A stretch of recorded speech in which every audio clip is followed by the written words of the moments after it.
अस्सलाम वालेकुम जी, मैं हूं नजमुल हसन बाजवा। आपको हमारे फेसबुक पेज और यूट्यूब चैनल पर खुश आमदेद। नाज़रीन इकराम, इंपोर्टेड हुकूमत इस वक्त लाख तावीलें पेश करे, लाख दलीलें दे, 100 दफ़ा कहे हम नहीं जा रहे हैं, हम बड़े पक्के हैं। कहानी ये है कि जनाब इनके जाने की पूरी तैयारी कर ली गई है। आज अगर जो कुछ सुप्रीम कोर्ट में हुआ है वो मैं सारी चीजें आपके सामने रख देता हूं। कोई भी जी शौर इंसान इस समात को देख के और जो मैं आपको जिस तरह के रिमार्क सामने आए वो देख के कोई भी जी शौर इंसान ये नहीं कह सकता है कि अब ये बचने वाले हैं। उड़ा के रख दिया है, उधेड़ के रख दिया है जजेस ने। और जब शहबाज शरीफ के वकील बात करने के लिए आए तो जो उन्हें कहा गया है, जिस किस्म की तारीखी बेइज्जती की गई है, ये यकीनी तौर पर एक इंतहाई अहम और बहुत इंपॉर्टेंट समात है। वो मैंने सारी तफसील आपके सामने रखनी है। दूसरा, इमरान खान साहब ने तकरीर की है, इसकी तफसीलात मुकम्मल तौर पर शेयर करनी है। और मैं आपको ये भी बता दूं कि शहबाज शरीफ साहब ने हंगामी तौर पर अचानक कौम से खिताब का फैसला उनके जहन में आया है और उन्होंने फैसला किया है। वो क्या खिताब करने वाले हैं इस पर भी बात करेंगे। समात का बताने से पहले, क्योंकि डिटेल में बताऊंगा आपको, इमरान खान के बारे में कुछ बताना चाहता हूँ। इमरान खान चूँकि सामने आए और उन्होंने सबसे पहले जो बात की, उन्होंने कहा जी डील के तहत आज़ादी मार्च खत्म नहीं किया, खबरों की तरदीद की। ये बात दुरुस्त है, मीडिया में आके इसी तरह की बात करनी चाहिए। हकीकत यह है कि बातचीत हुई है और अब मैंने कुछ देर पहले ज़राए से बात की है तो उन्होंने कहा जी ये जो 6 दिन का तासुर दिया जा रहा है अभी अभी ताज़ा, चूंकि एक बहुत ज़्यादा डील की बात हो गई, 6 दिन में जा रहे हैं, ये हो रहा है, तो इस तासुर से दोनों पार्टीज जो हैं उनको नुकसान हो सकता है कि इन्होंने आपस में डील की है। तो मुझे जो अभी अभी सोर्स ने बताया वो ये बताया कि ये 6 दिन से ऊपर काम जा सकता है, मतलब हो सकता है 10 दिन तक चला जाए, लेकिन गेम ओवर होने का आगाज हो चुका है। और उन्होंने कहा कि अब यह तय पा चुका है कि कब किसने क्या करना है और किस तरह से जाना है। आपको मैं ये भी बता दूं कि इमरान खान ने यह भी कहा कि पाकिस्तान के चीफ जस्टिस को खत लिखा है जिसमें उन्होंने सवाल किया कि क्या एहतजाज करने का। ये उन्होंने बड़ी अहम बात की। जो मुझे लगता है कि इस बार के एहतजाज में होगा, अगर इमरान खान एहतजाज करने के लिए आते हैं तो वो बड़ी सारी चीज़ें क्लियर हो गई हैं। बहुत सारे लोग इमरान खान को तनकीद का निशाना बना रहे हैं कि उठकर क्यों गए हैं। उस हालात में जब लोग बिफरे हुए थे, पूरा दिन डंडे खा के आए थे, अगर उन्हें फौजी रोकते तो वो फौजियों के भी जो है ना वो गले पड़ जाते और लड़ाई शुरू हो जाती ये और फिर तहरीक इंसाफ का हमेशा के लिए नुकसान होता। तहरीक इंसाफ को हमेशा के लिए उस चीज़ को भुगतना पड़ता।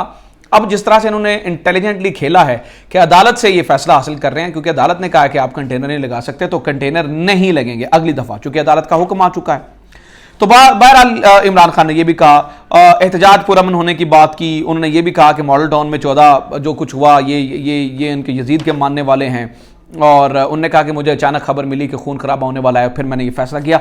अच्छा, ये सारी चीज़ें जो मीडिया पे आ रही हैं, जहाँ इमरान खान साहब ने कहा है, मैं आपको बता रहा हूँ यहाँ ये भी बातें दुरुस्त हैं, लेकिन असल गेम बहुत कुछ ऐसा कुछ हो रहा है जो शायद अभी हम भी नहीं बता सकते हैं।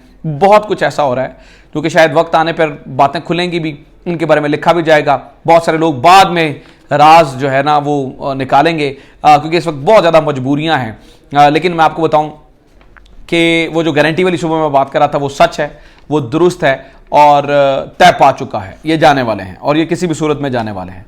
दूसरा, मैं आपको बता दूं कि आज जो कुछ कोर्ट में हुआ है वो जरा सुन लें, आपको आपकी आंखें खुली की खुली रह जाएंगी कि कोर्ट में आज क्या हुआ ये कि जनाब शहबाज शरीफ साहब के वकील भी वहाँ पे पेश हुए थे, इरफान कादिर साहब, और तहकीकाती इदारों में हुकूमत की मुबैना मुदाखलत पर आज खुद नोटिस केस की समाअत थी। चीफ जस्टिस पाकिस्तान की सरबराही में ये 5 रुकनी लार्जर बेंच जो है वो समाअत कर रहा था। अच्छा, इसके ऊपर जो रिमार्क्स हैं पहले वो सुन लें एक एक करके, फिर मैं आपको बताता हूँ कि शहबाज शरीफ के वकील के साथ अदालत ने किया क्या है। तो जनाब ये हुआ ये कि दौरान समाअत चीफ जस्टिस पाकिस्तान ने कहा, अटॉर्नी जनरल साहब OCL रूल 2010 यानी कि 2010 का सेक्शन 2 पढ़ें। रूल्स के मुताबिक करप्शन, दहशतगर्दी, टैक्स नादहिंदगान और लोन डिफॉल्टर्स बाहर नहीं जा सकते। काबीना ने किसके कहने पर करप्शन और टैक्स नादहिंदगान वाले रूल में तरमीम की? यानी कि उन्होंने कहा कि ये जो काबीना, ये जो बाहर जा रहे हैं या जो भागने की कोशिश कर रहे हैं, अदालत के कहने का मतलब ये था, वो किस चक्कर में बाहर जा रहे हैं? जिस पर जस्टिस उमर अताब बंदयाल ने इस्तफसार किया कि क्या वफाकी काबीना ने रूल्स की मंजूरी दी है, जिस पर अटॉर्नी जनरल ने कहा कि काबीना की मंजूरी के मिनट्स पेश कर दूंगा।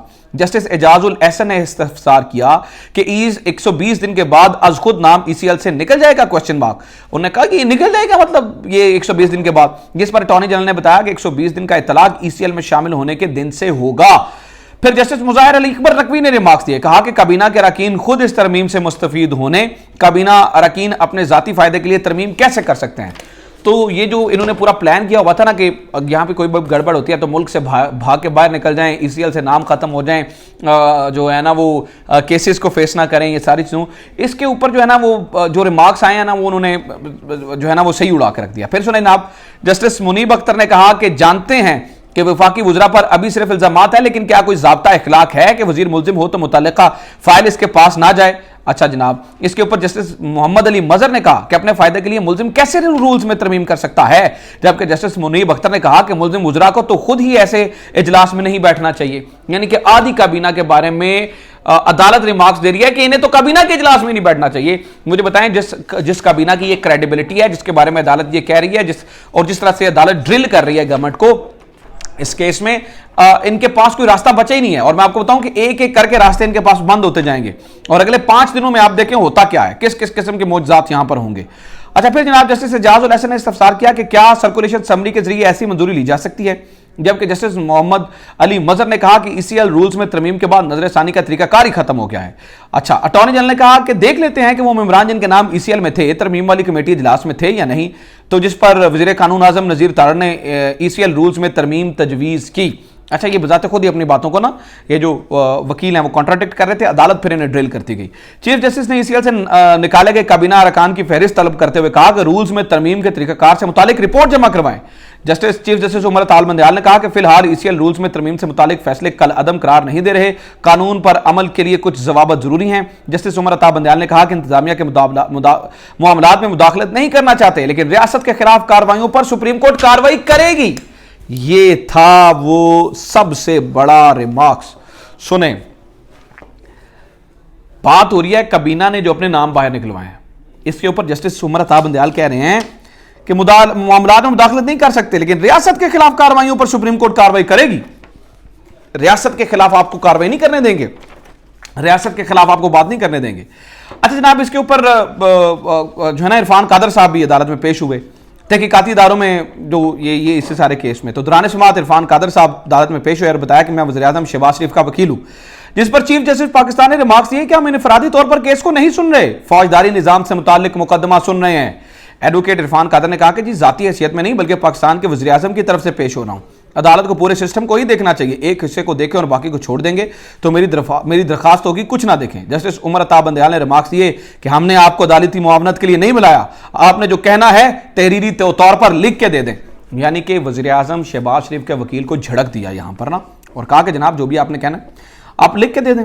वज़ीर-ए-आज़म शहबाज शरीफ के वकील ने कहा कि 2 सियासी जमातों में से मुखासमत है, एक सियासी जमात मुसलसल इल्ज़ाम लगा रही है जिसमें अदालत को जोड़ा जा रहा है। तो सुप्रीम कोर्ट में वज़ीर-ए-आज़म शहबाज शरीफ के वकील बोल रहे थे कि इस दौरान बेंच उठकर चला गया बोलते हुए, यानी कि इतना माइंड उन्होंने किया कि अभी वो बोल ही रहे थे उनके वकील, तो सुप्रीम कोर्ट का जो बेंच है वो उठा और उठकर निकल गया। आज ये जो पूरी कार्रवाई थी ये इसने उड़ा के रख दिया इनको। और मैं आपको बताऊं ये आगाज है, मैं ये नहीं कह रहा हूं कि अदालत ने फैसला कर लिया है इनको 5 दिनों में निकालने का, मैं ये कह रहा हूं कि इनकी हरकतें ऐसी हैं, इनके मामलात ऐसे हैं कि ये टिक नहीं पाएंगे और अदालत जो है ना वो उनको रोक के रख नहीं पाएगी, अदालत जो है ना वो इनको निकाल देगी, अदालत इनको ठोक के रख देगी। सिचुएशन मतलब देखिए ना, इनकी हरकतें ऐसी हैं। और बाकी जो मामलात हैं वो दूसरी तरफ से भी आप देखें कि इनके साथ जो है वो शादी चल नहीं रहे। इस पूरी सिचुएशन में शहबाज शरीफ साहब ने कौम से हंगामी खिताब का फैसला किया है। ऐन मुमकिन है कि ये सिर्फ महंगाई के हवाले से जनाब कौम को एतमाद में लेने की कोशिश करें, क्योंकि असम्बलियाँ तोड़ने के लिए अभी जो है ना वो मुझे लगता है कि मज़ीद काम होगा, मज़ीद काम हो भी रहा है। और 2 जून तक भी कुछ फैसले होने हैं, तो 2 जून तक जो है ना इन्होंने बड़े बड़े फैसले करके रुखसत तलब करनी है। अब तक ये खबरें हैं, अब तक ये इतलात हैं, अदालती कार्रवाई और ये सारी चीज़ों के बारे में मैंने आपको बता दिया है। मेरी वीडियो का मकसद ये होता है कि अगर आप अदालत में मौजूद नहीं है तो आपको एक फ़ील आए कि आपके सामने क्या हो रहा था, अदालत में क्या हो रहा था वो आपके सामने हो। ये आज की ताज़ा तरीन अपडेट्स हैं। उम्मीद करता हूँ ये वीडियो आपको पसंद आई होगी। वीडियो शेयर करें, चैनल सब्सक्राइब करें, अपना ख्याल रखें। खुदा हाफिज़। पाकिस्तान जिंदाबाद।